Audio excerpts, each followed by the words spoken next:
Bien, entonces vamos a continuar hablando sobre psicología médica.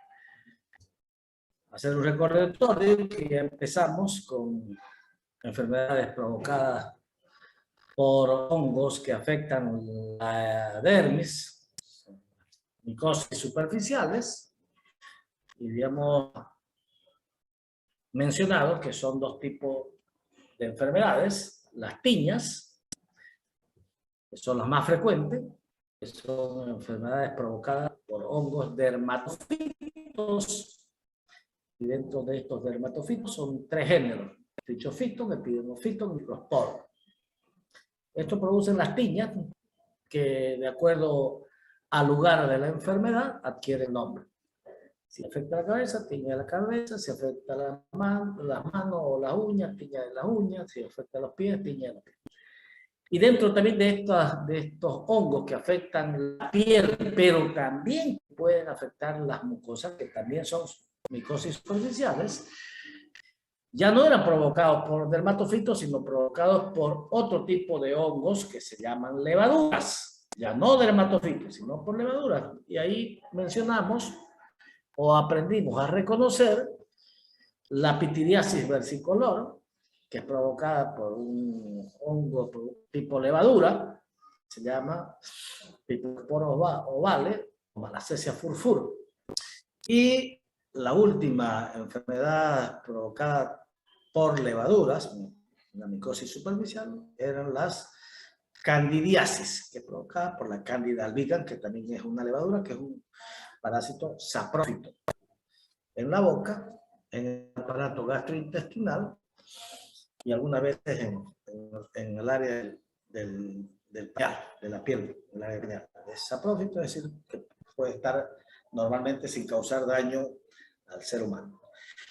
Luego terminamos y comenzamos a hablar de otros tipos de micosis menos frecuentes, que se llaman las micosis que afectan al tejido celular subcutáneo.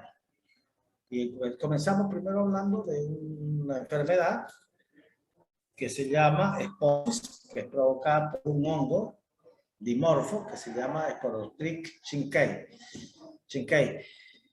Esta esporotricosis se caracterizaba por presentar, había en tres tipos, ¿no? La más frecuente es la cutánea linfática, que empieza con una característica de la micosis subcutánea, es que entran mediante un traumatismo, ¿no es cierto? Un traumatismo previo, una picadura, pincharse con una estilla de una madera, de una espina.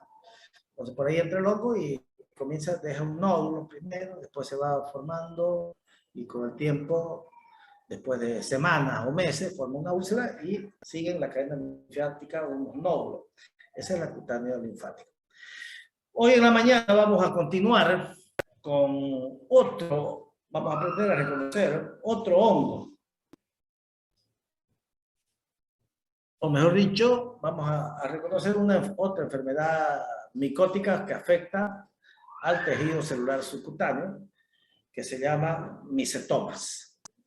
Estos micetomas también es una enfermedad que afecta al tejido celular subcutáneo y que es provocada por hongos propiamente dichos, que son los eumicetomas, y también por bacterias aeróbicas y anaeróbicas, que son los actinomicetomas. Es provocada esta enfermedad por hongos y por bacterias. Se llama micetomas. Eso es lo que vamos a reconocer hoy en la mañana. Entonces voy a presentarles la diapositiva, voy a compartir pantalla. Primeramente tengo que abrir la... Compartir.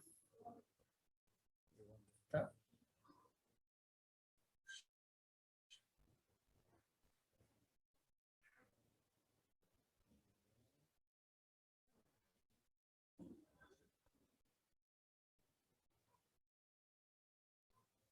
¿Lo ven? Sí, doctor, se ve. ¿Sí o no? ¿Se ve, no? doctor. Muy bien, entonces, ya. Entonces, vamos a continuar con las micosis subcutáneas. Ya dijimos que son un grupo de enfermedades cuya característica principal es que para que yo enferme de esporotricosis, de micetomas, lobomicosis, cromoblastomicosis, que son enfermedades micóticas que afectan al tejido celular subcutáneo, yo necesito un traumatismo previo. Es decir, no entra como las micosis superficiales por contacto directo entre hombre y hombre. Yo tengo contacto y me puedo contagiar. O de la tierra al ser humano. Niños que juegan en la tierra pueden enfermar de una enfermedad micótica. Por utilizar sombrero, gorro, también uno se puede contagiar. Esto para que yo me enferme o me contagie de la enfermedad subcutánea, yo necesito un traumatismo previo.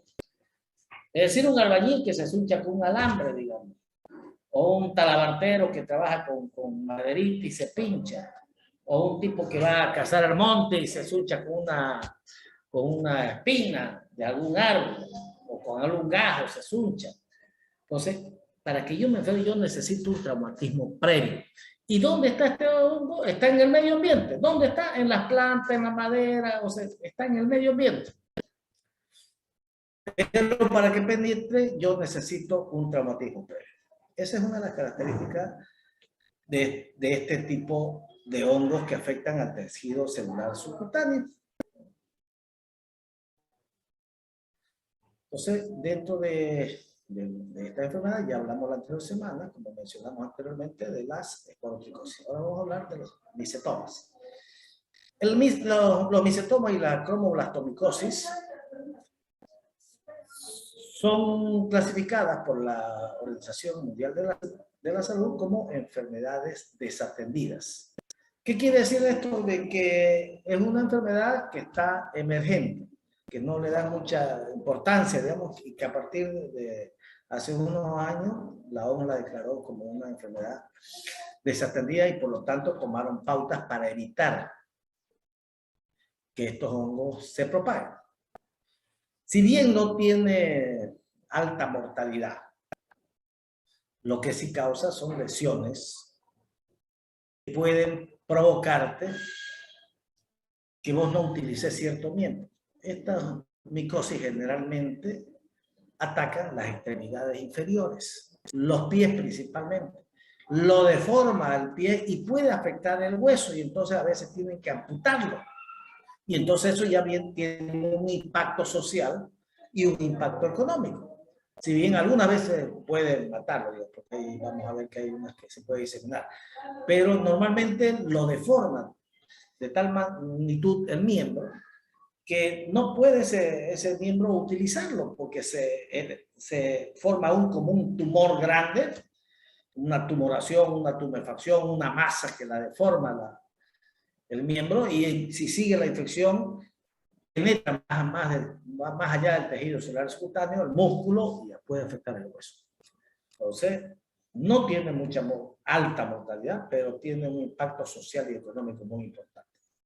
Entonces, podemos definirlos a los micetomas como una enfermedad infecciosa, porque está emitida por un hongo, es crónica, porque no es de un día para otro, necesita semanas o meses, subcutánea, porque afecta principalmente el tejido celular subcutáneo, y granulomatosa, es decir, que tiene hartos granos en el pie, granos. Cuando hablemos de la clínica, vamos a ver una tríada característica clínica de los micetomas, que es estos granos precisamente que están dados por nódulos, por abscesos, las fístulas y la tumoración. Esa es la tríada clásica. Que esta es causada, como ya mencionamos, por hongos verdaderos, que son los micetomas, y por bacterias filamentosas que van a provocar los actinomicetomas. Entonces, los micetomas son producidos por hongos propiamente dichos y también por bacterias. La etiología, las más frecuentes en nuestro medio son los actinomicetomas, que son provocadas por bacterias. Hay dos tipos, las actinomicosis endógenas y las actinomicosis exógenas. las actinomicosis endógenas, provocadas por las actinomicosis israelí principalmente, y los actinomicosis exógenas, que es provocada por la nocardia brasiliense. No quiere decir que son estos los únicos agentes etiológicos, sino que hay una serie de bacterias que pueden provocar este tipo de... Después el otro grupo que pueden provocar micetomas son los hongos los eumicetos o eumicetomas. Estos van a provocar la maduromicosis y también existen dos hongos principalmente. La Madurella myxostomatis y la Madurella griesa. También de esto, como les voy a mostrar en otra lámina, solamente para cultura. Existen un montón de otros hongos de este grupo, eumicetos, que pueden causar esta enfermedad. Entonces, como aquí están un montón de eumicetos que pueden causar micetomas. Los más frecuentes son los dos primeros, la Madurella myxostomatis y la Madurella griesa. Y lo mismo los actinomicetos, que son bacterias. La nocardia brasiliense y la nocardia asteroides son las más frecuentes. También algunas veces por ahí van a leer en la literatura, puntos blancos, puntos negros, son también estos hongos, que la mayoría de los eumicetos son, los granos son de color negro, esto mirado al microscópico, y los actinomicetos generalmente son blancos o amarillos. Esto más que todo para la cultura general. ¿Qué otro nombre reciben los micetomas? También se lo llama como el pie de madura o una maduromicosis, que es provocado por hongos propiamente dichos, como los eumicetomas, que van a provocar la maduromicosis, y el agente etiológico más frecuente es la Madurella myxostomatis. O los actinomicetomas, que son bacterias, que algunas son bacterias anaeróbicas, como la Actinomyces israelí, o actinomicosis exógena, que te va a provocar por la bacteria Nocardia brasiliensis. Estas bacterias o estos hongos, ya sean los actinomicetos o los eumicetos, ingresan al cuerpo a través de la alteración de la estructura de la piel, a través de una escoriación, un pinchazo. Generalmente el lugar de presentación es el pie. El micetoma, que es un hongo propiamente dicho, es más común en África, y los actinomicetomas más frecuentes en nuestra región. El micetoma afecta a todas las edades, pero es más frecuente en el adulto joven. ¿Por qué? Porque ¿quiénes tienen riesgo de padecer micetomas? Generalmente son los agricultores, los que paran en el campo, pues una enfermedad del campo, porque es ahí donde tiene más posibilidad de sufrir escoriaciones por plantas, por astillas de madera, por metales. Tiene que haber una escoriación previa, una penetración, porque el hongo vive en estos lugares. ¿Cuál sería la patogenia? ¿Cómo empieza esto? ¿Dónde se encuentran los agentes biológicos? ¿Dónde se encuentran los eumicetomas o los actinomicetomas? En la tierra.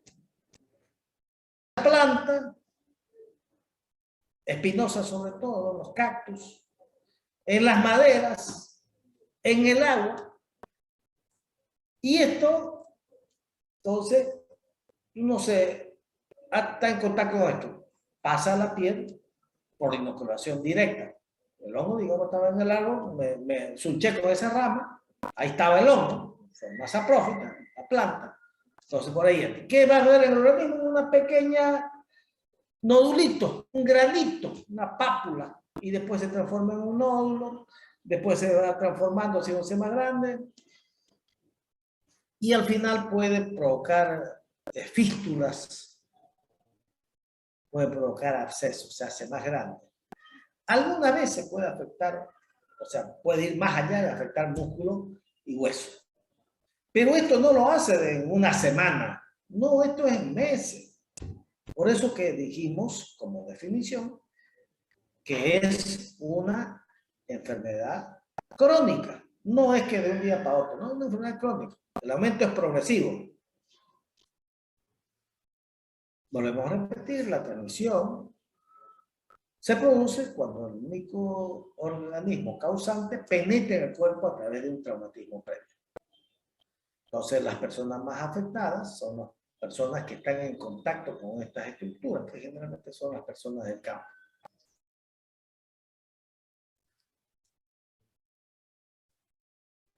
Esta enfermedad, si afecta y compromete el músculo, puede causar discapacidad, porque tiene un alto impacto social de por vida. Y obviamente una persona que la amputan en el miembro viene a ser una carga para la familia.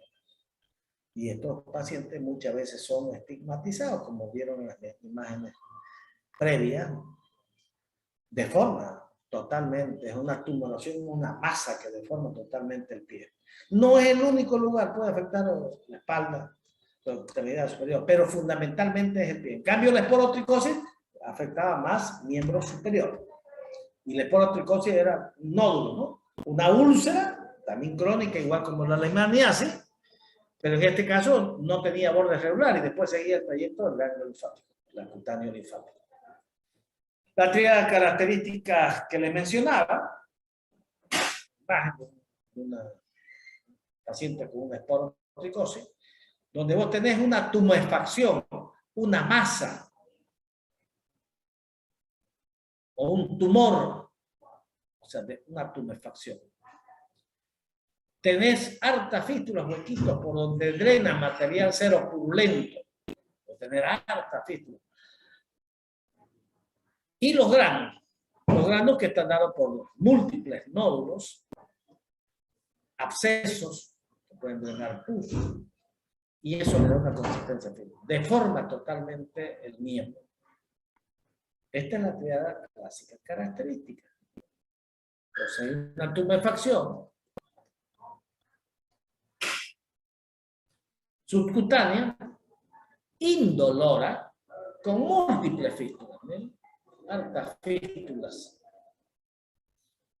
granos, nódulos y un exudado cero hemático. Afecta principalmente la extremidad inferior. ¿Puede haber en otro lugar? Sí, puede haber en la espalda, puede haber en las nalgas, en los glúteos. Generalmente empieza como dijimos, a través de un traumatismo en la piel, luego va penetrando y ya compromete el tejido celular subcutáneo y ahí comienza a provocar esa masa que deforma el pie y que puede comprometer las estructuras que están debajo del tejido subcutáneo, los músculos, o puede afectar incluso al hueso.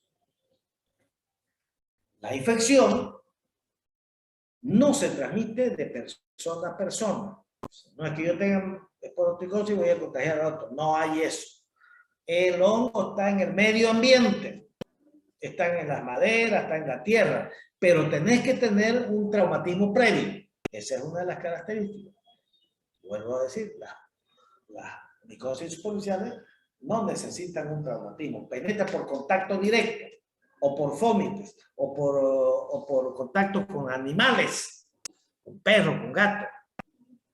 La esporotricosis también, aparte del contacto directo con algún material inanimado, también el rasguño de los gatos puede provocar, porque en el Brasil hubo bastantes casos de esporotricosis y eran transmitidas por los gatos. No trabajan con gatos, que son los veterinarios, eran más susceptibles de contraer esta enfermedad. Entonces no hay contacto directo. O sea, mejor dicho, no hay transmisión de persona a persona para contagiarse de esporotricosis.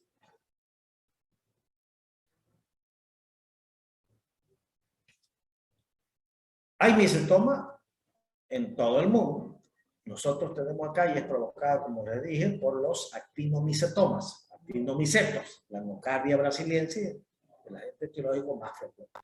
Es más frecuente en el sexo masculino porque es el que más va a chaquear, ¿no? La edad de presentación es un hombre adulto de 20 a 45 años y generalmente los más afectados son las personas que trabajan en el campo.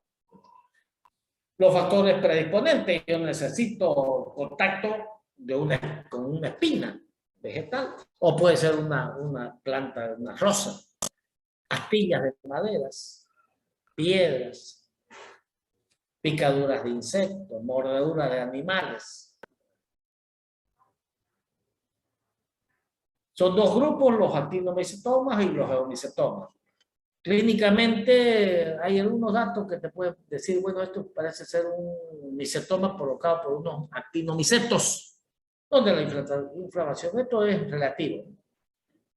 Puede haber más inflamación que los eumicetomas. Las fístulas son mucho más mayores en número que los que provocan los eumicetomas. Y generalmente son más frecuentes, como dijimos, en nuestra región, los eumicetomas, o sea, los micetomas provocados por eumicetos, que son hongos verdaderos, más frecuentes en Asia. ¿Cómo hacemos el diagnóstico? Bueno, la clínica, si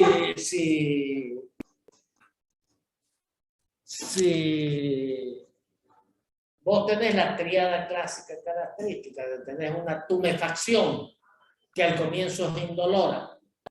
¿Qué quiere decir una tumefacción? Una tumoración o una masa. Son sinónimos. Una tumoración o una masa o una tumefacción, estamos diciendo lo mismo. Tenés una tumefacción.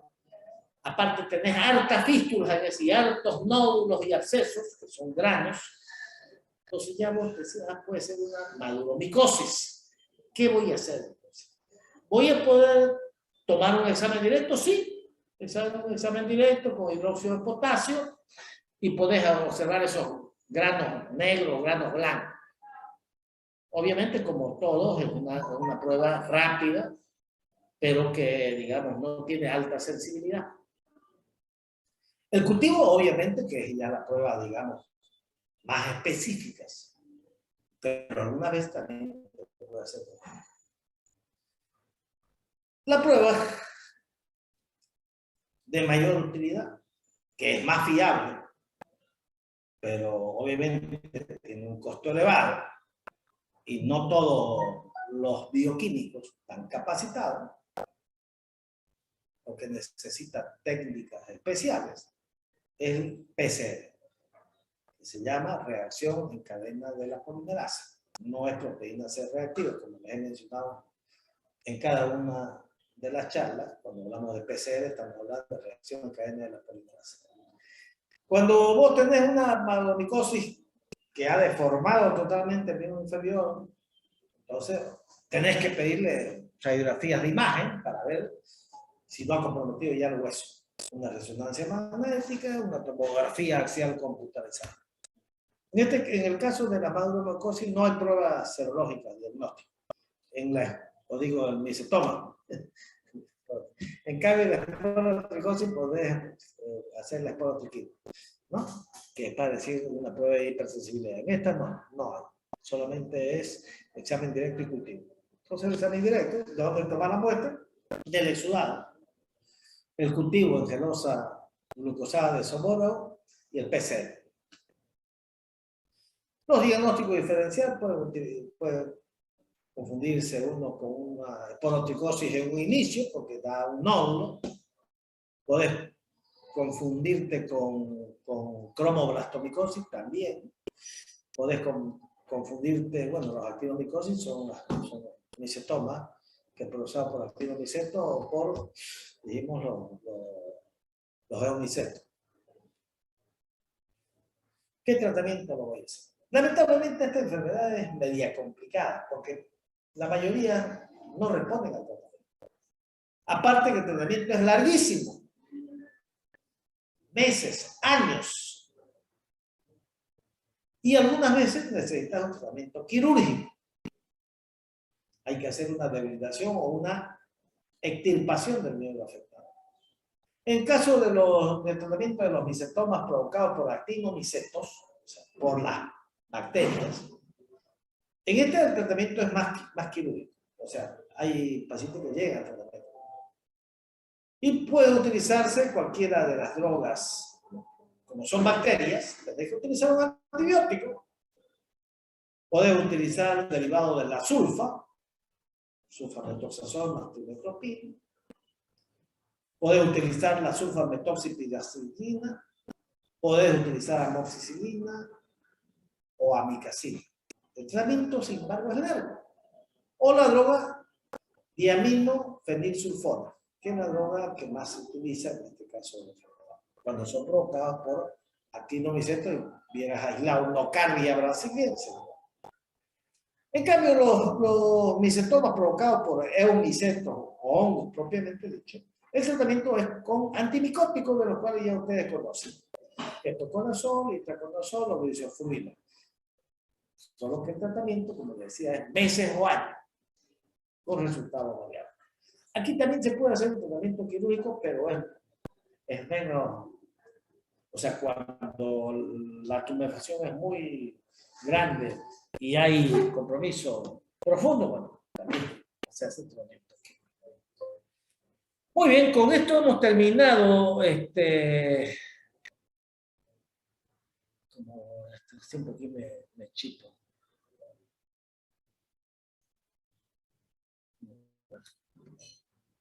Hay que dejarlo. Siempre me chito acá. Yo quiero salir de acá y no puedo salir. Creo que es acá más directo. Ah, no, acá dejarme compartir. Ya, listo.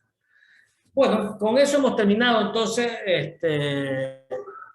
enfermedades micóticas que afectan el tejido celular subcutáneo. Como dijimos a un inicio, íbamos solamente a reconocer dos enfermedades, las más frecuentes. Los micetomas, que es una enfermedad clasificada por la OMS como una enfermedad desatendida, y la esporoticosis, que es bastante frecuente en nuestros países. Estas enfermedades micóticas son raras. No la vas a encontrar como las micosis superficiales, como las tiñas o candidiasis. Como nosotros neonatólogos vemos altas candidiasis en recién nacido, porque este es un hongo también oportunista, porque dijimos que es saprófito, hay en la boca y en el intestino. Entonces, si hay un desbalance porque utilizaste mucho antibiótico, pluma, el hongo invade y se vuelve.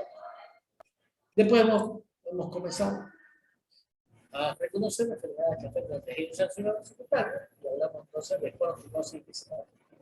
No sé si quieres preguntar algo sobre estas enfermedades, o sea, provocadas por hongos propiamente dichos y también provocadas por bacterias, que provocan una enfermedad que se llama micetoma o madulomicosis.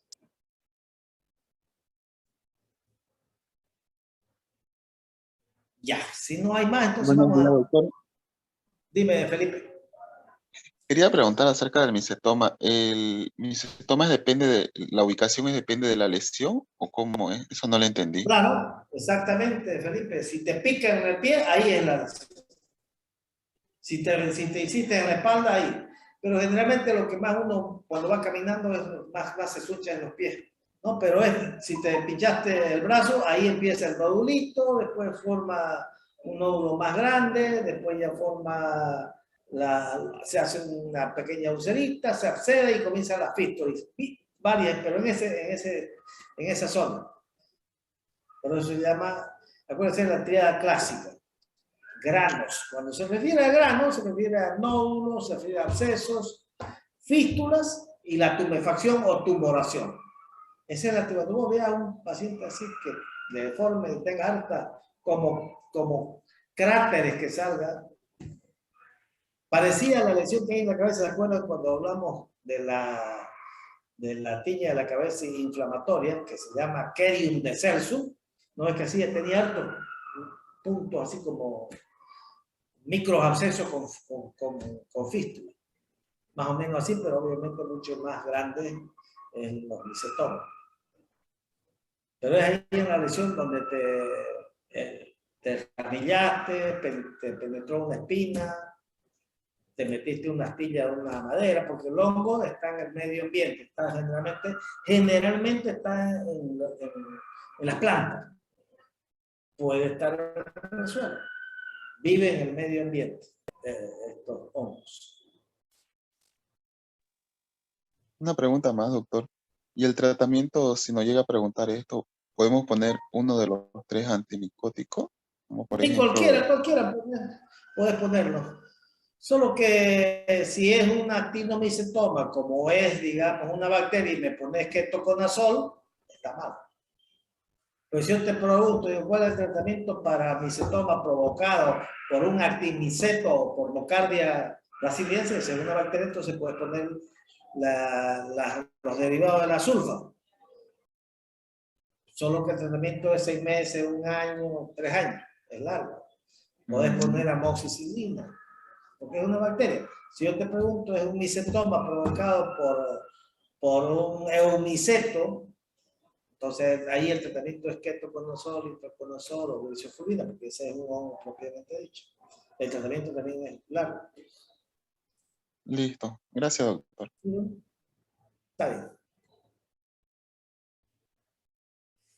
Bien, entonces avanzaremos un poquito más. Vamos a hablar ahora de micosis profundas. Estamos.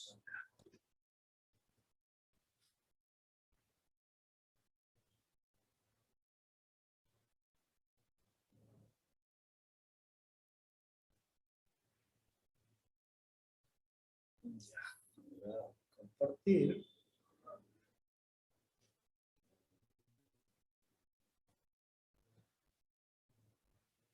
Muy bien, ¿lo ven, no? Sí, doctor. ¿Sí? ¿Se ve? Sí, doctor. Muy bien. Ya.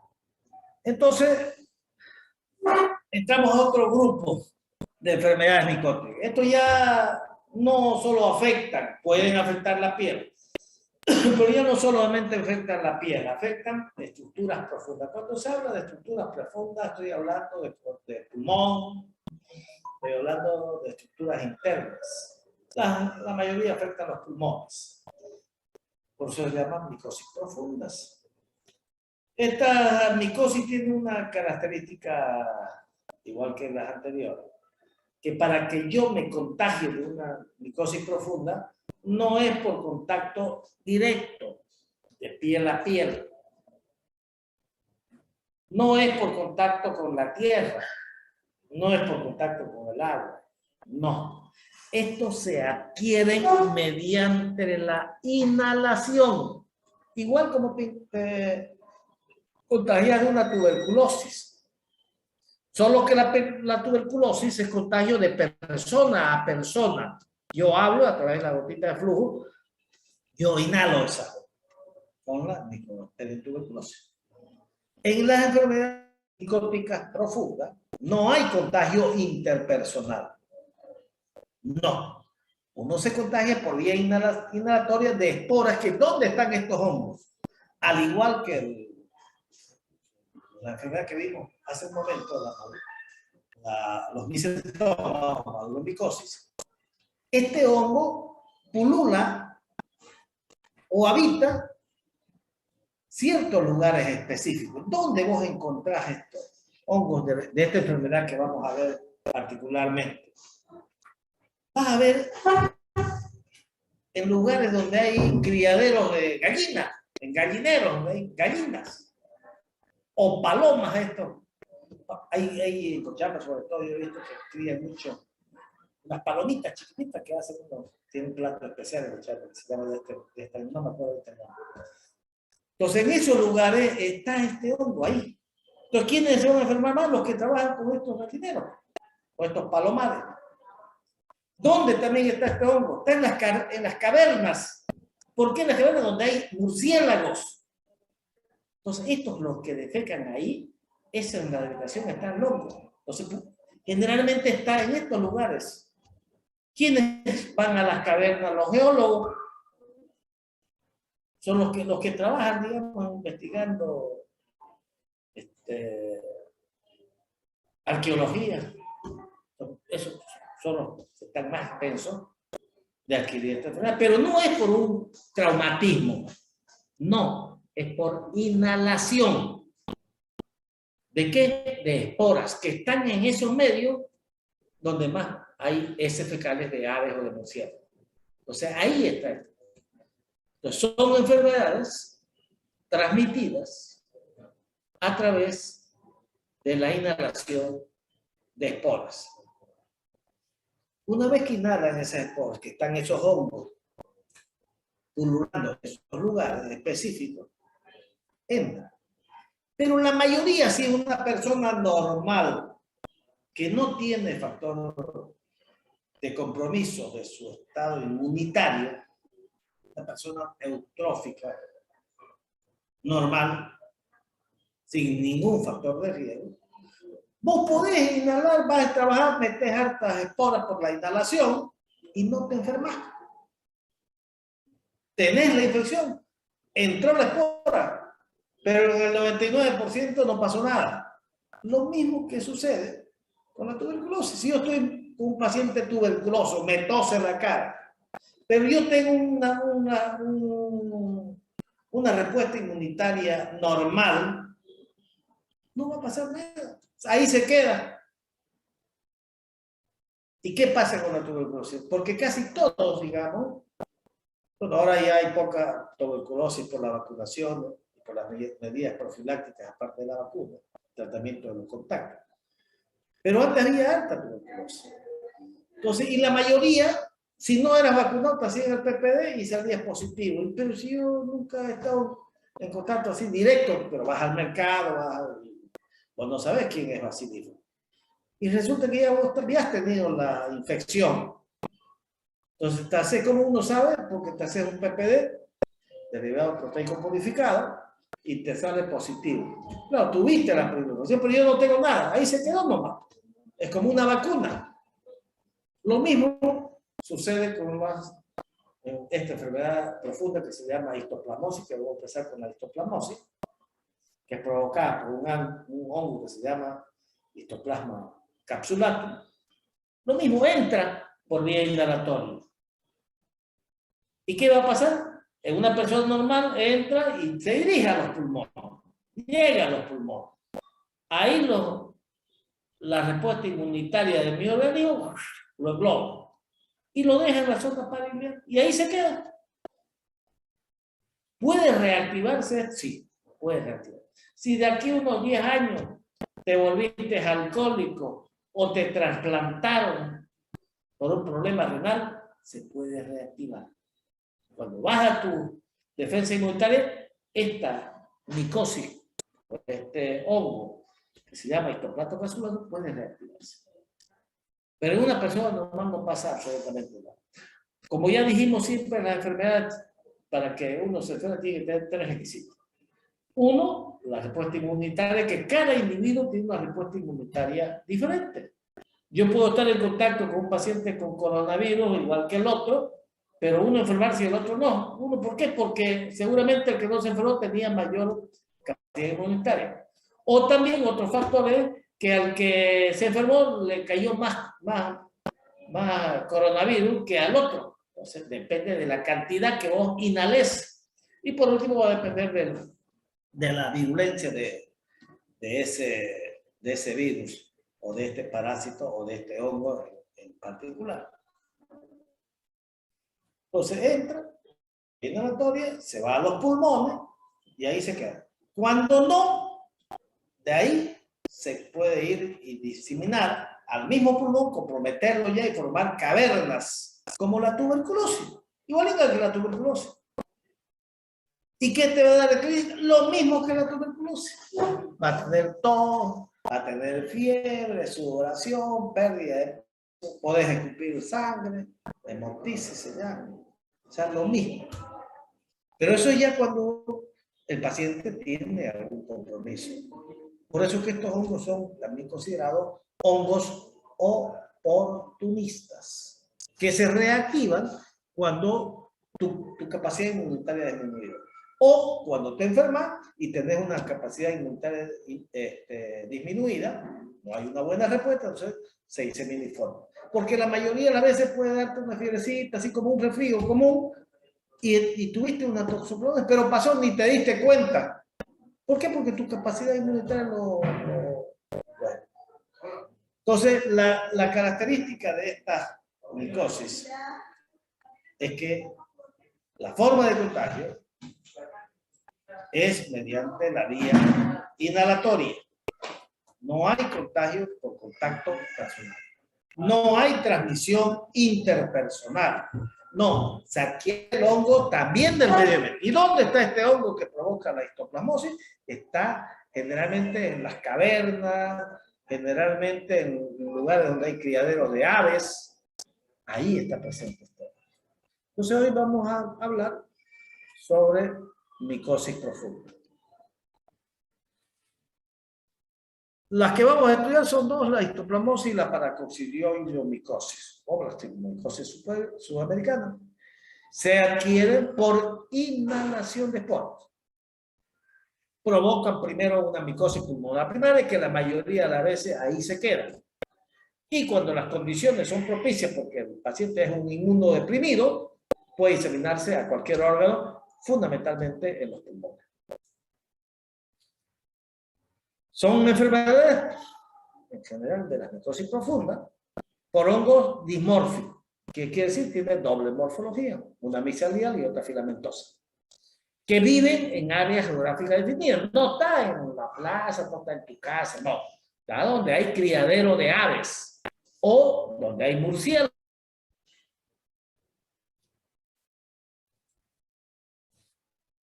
La infección es adquirida mediante la inhalación de esporas o conídeos. Y estos hongos están en lugares, en ambientes contaminados con excremento de aves o de murciélagos. Vamos a empezar a hablar de micosis profunda con la histoplasmosis.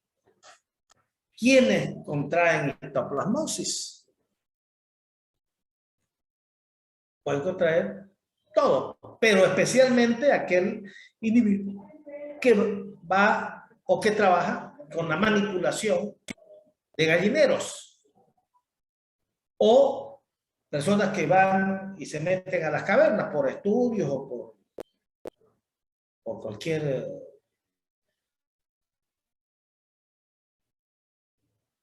otra causa que él tenga que ir. Los que trabajan en las vías, por ejemplo, abriendo caminos, también entran en estos lugares. ¿La histoplasmosis es contagiosa? No es contagiosa. No hay contacto interpersonal. Se contagia mediante la inhalación de esporas que están en el medio ambiente. ¿Las mascotas pueden contraer histoplasmosis? Generalmente no. ¿Cómo puedo prevenir? O sea, evitar entrar a estos lugares donde están estos hongos. La histoplasmosis es una infección causada por un hongo llamado Histoplasma capsulatum. ¿Dónde está este hongo? En el medio. ¿Dónde particularmente? En suelos que contienen grandes cantidades de excremento, de heces, de aves, de pájaros o murciélagos. Es una enfermedad infecciosa, pero no es contagiosa. ¿Infecciosa por qué? Pero no se contagia en forma interpersonal. ¿Y dónde vamos a encontrar estos hongos? En las cavernas, habitadas por murciélagos, en los gallineros o viveros de aves. La transmisión se realiza por inhalación de microconidios. ¿Hay histoplasmosis cutánea? Sí, como punto de entrada. Ya no sería la ignorancia, pero es rarísimo. Generalmente puede haber, al revés de lo que viene aconteciendo, lo que venimos manifestando.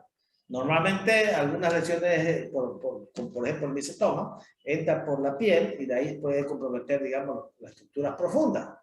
En esto al revés, entra por vía inhalatoria y de ahí puede irse a la piel, lesiones ulcerosas o en las mucosas. Al revés, no de la piel para adentro, sino de adentro para afuera.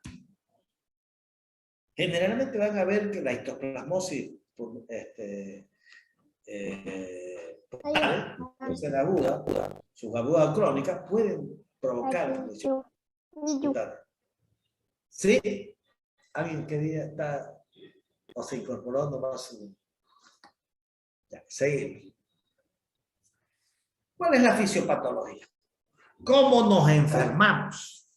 Primero tenemos que estar en un lugar donde haya excrementos de aves, de murciélagos. ¿Dónde hay esto? En las cavernas. Donde hay murciélagos o donde crías bastante gallina. Ahí está este hongo. Entonces, ¿cómo entra? Entra por vía inhalatoria, mediante la inhalación de microconidias y esporas. ¿Esto dónde van a ir? A los pulmones. Ahí en los pulmones, estos hongos son saprófitos, digamos, acá afuera, no causan daño. Cuando ya llegan a los pulmones, ya se transforman en levaduras. Estas levaduras, la mayoría de las veces, ahí en los pulmones, se queda ahí, es fagocitada, y se queda en la región iliar de los pulmones, cuando tu capacidad inmunitaria es la adecuada. Y ahí se queda, no pasó nada. El 99% si una persona va a una caverna y está bien alimentado, no tiene ningún factor de riesgo, no pasa nada, ahí se quedó nomás. Y no pasó, te puede dar un poquito de fiebre, dolores musculares, como un resfrío común. Pero si tus condiciones son desfavorables, ahí se va y se dirige a diferentes partes, por vía linfática y por vía sanguínea. Es lo mismo que la tuberculosis. ¿Qué pasa en la tuberculosis? Entra vos, bien nutrido, te tosió la cara, te metí un montón de bacilo de Koch, lo inhalaste y no te enfermas porque sos bien nutrido, pero va a ir a tu pulmón, va a ir ahí, y ahí los macrófagos lo detienen, lo paran. Y ahí se quedó. Vos tuviste ya contacto con la célula, pero no te enfermaste, tuviste la infección. Ahora, si tus condiciones bajaron, se puede reactivar ahí y dar una tuberculosis crónica. Lo mismo sucede con la histoplasmosis. Etapa de la infección, lo mismo que la tuberculosis. Hay una prima infección tuberculosa, hay una prima infección en la histoplasmosis. ¿Qué significa? Inhalaste los conidios, las esporas, pasaron a los pulmones, ahí vino la prima infección, se llama prima infección, ahí van los pulmones. Y de ahí viene hepatía satélica, fiebrecita, un poquito, se quedó ahí. Y queda latente. Ahora, la enfermedad, si las condiciones del paciente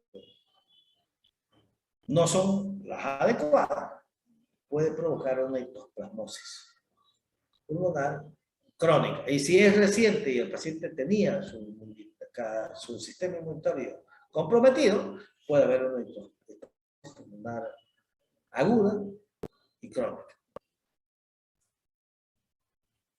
¿Dónde hay histoplasmosis? En todo el mundo. Es cosmopolita. Pero fundamentalmente hay en Latinoamérica. Es más frecuente en adultos y no respeta raza. Las personas que están en riesgo de adquirir, porque este es un hongo también considerado oportunista, son los inmunodeprimidos. Entonces podríamos mencionar como factores predisponentes la edad. Es un factor predisponente. Generalmente es más frecuente en varones adultos. El tipo de actividad que desarrolla esa persona, ¿no? Es un trabajadores que trabajan en viveros, es decir, en lugares donde se crían gallinas, o personas que tienen que, por su trabajo, entrar a las cavernas, que son los geólogos. Si es un paciente alcohólico, tiene su defensa baja. Si es un paciente que ha sido trasplantado, tiene una HIV o drogas inmunosupresoras, son factores predisponentes para hacer una histoplasmosis aguda.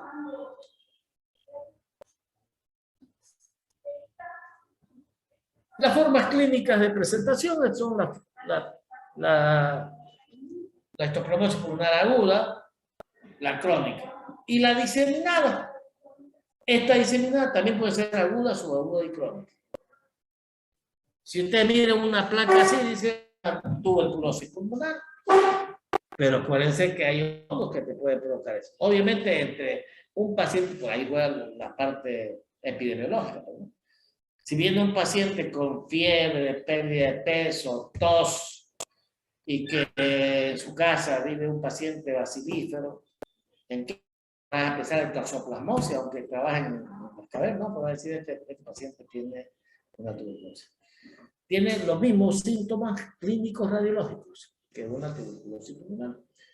De la forma clínica vamos a clasificar las histoplasmosis agudas, la crónica y la diseminada.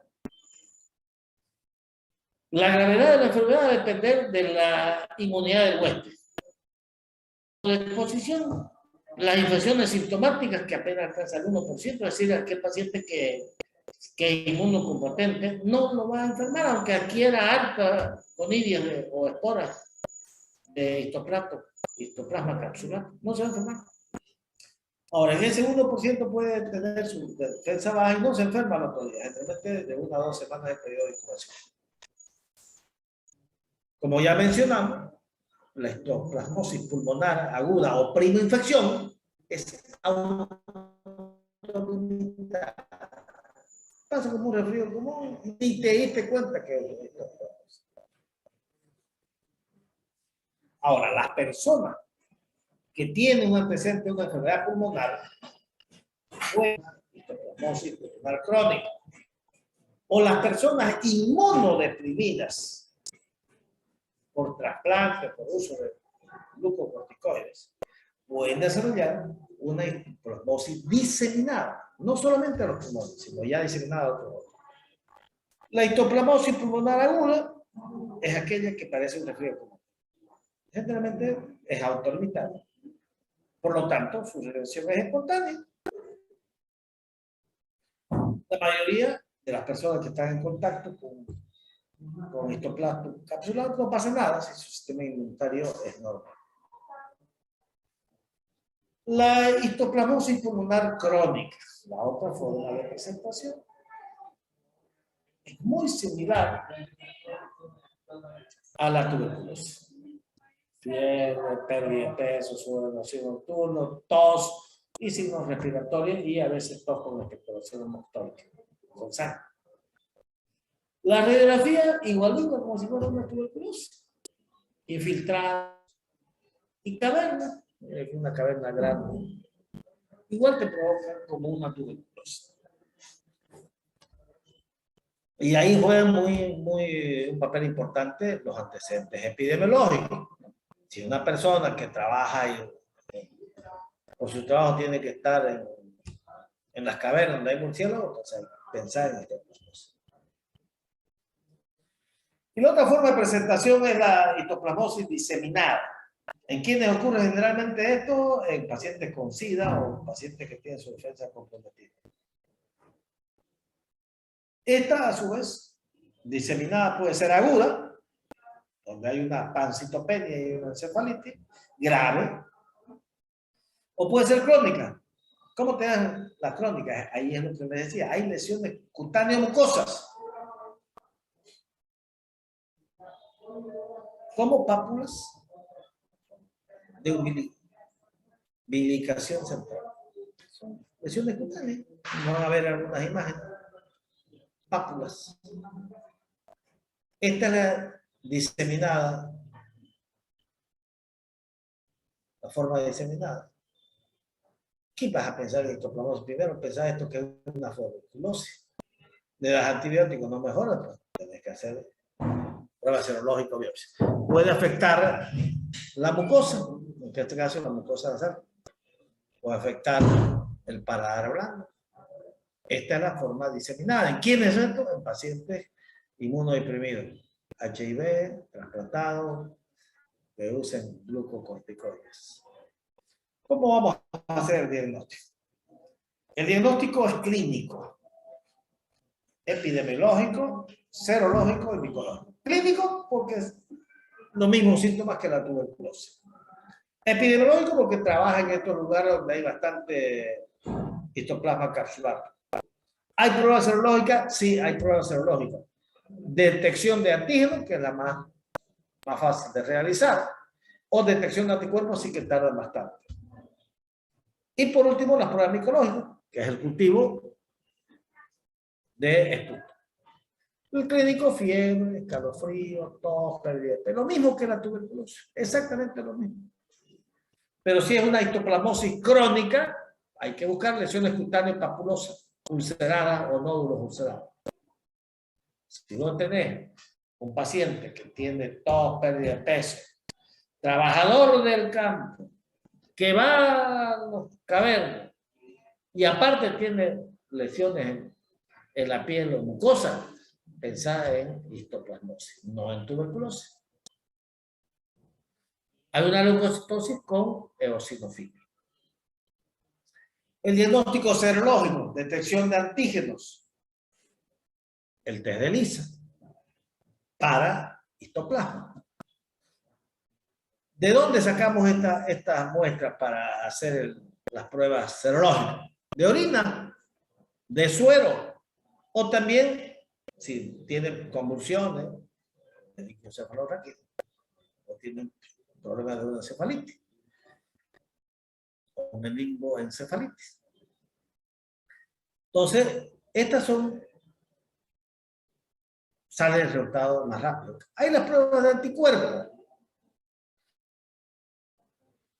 Estas son buenísimas, pero tarda bastante. Y si está grave, no te da tiempo. Tarda pues semanas en darte el diagnóstico. Hay dos pruebas, la inmunodifusión, para detectar la cantidad de anticuerpos de IgG, IgM, IgA, alta sensibilidad, o la fijación de complemento, que miden la cantidad de anticuerpos consumidos del complemento.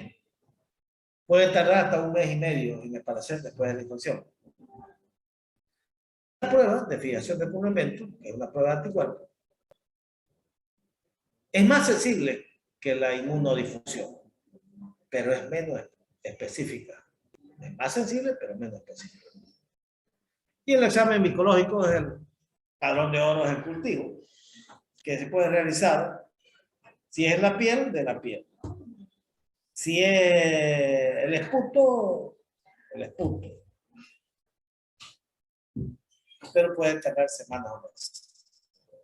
También podemos hacer el examen directo para la detección de levaduras de tejidos, de fluidos, corporales. Tiene baja sensibilidad, pero el diagnóstico puede ser más rápido. Y si sale positivo, ya no hay un falso negativo. Diagnóstico diferencial, bueno, con todas las micosis, especialmente con la tuberculosis pulmonar. Tratamiento. En los casos leves, como es autolimitado, si el paciente es eutrófico, no se hace nada. Se resuelven espontáneamente. En las formas graves, ahí sí. Ahí ya vos tenés que internarlo al paciente. Colocarle anfotericina B en 2 semanas y después de eso ya con itraconazol durante 12 meses, durante 1 año. En el tratamiento, la droga de elección es si es una histoplasmosis que no está tan grave, ya no necesitas anfotericina B. Solamente itraconazol, 200 miligramos al comienzo, le das cada 8 horas, puede ser que el itraconazol es de una sola dosis, día, aquí se da cada 8 horas por 3 días, y luego 1 a 2 dosis durante 12 meses. O sea, largo esto. Puede utilizar cualquier antimicótico, en especial si es el itraconazol. Pero puede utilizar fluconazol, osaconazol, voriconazol. Muy bien. Eso sería todo en cuanto al carácter. Aceptar. Bien, entonces con eso hemos acabado el contenido, lo que tenía preparado para esta mañana. Entonces la próxima semana continuamos con micosis profunda. Y luego hablamos un poquito de enfermedades provocadas por parásitos, por ectoparásitos. Y con eso tendríamos acabado. Entonces, si estamos yendo así, yo creo que ahora somos 19, 26 sería la próxima semana. Entonces, podríamos programar el final para la primera semana de diciembre. ¿Está bien? A lo que nos alcanza a avanzar la próxima semana, trataremos de acabar todo. O sea, en una semana, sería, ahora somos 19, el 26, acabaríamos todo. Y darían su examen en la primera semana de diciembre. Se fijan en el almanaque a ver qué fecha cae. Y ahí lo programan. ¿Qué dicen? Está bien, Es para doctor. tener libre al final. Está bien, doctor. Está bien, ¿no? Doctor, disculpe, Dígame. sería el tercer parcial, ¿no? Sí, el tercer parcial y en una semana al final. Ah, bueno, ¿Por qué? gracias. Porque así no nos va a dar, si lo postergamos mucho, no nos va a dar tiempo. Yo creo que está bien la primera semana. Trataremos bueno, ya yo he vuelto a estar de vacaciones, ahora he vuelto a trabajar. Entonces, pero trataremos de hacerlo rápido, igual que hoy día, para terminar, digamos. Nos falta hablar de ectoparásitos, solo vamos a hablar de uno y terminar con histoplasmosis profunda. Ya darían su tercer parcial de micología médica, que son micosis superficiales, subcutánea y profunda, de las que hemos visto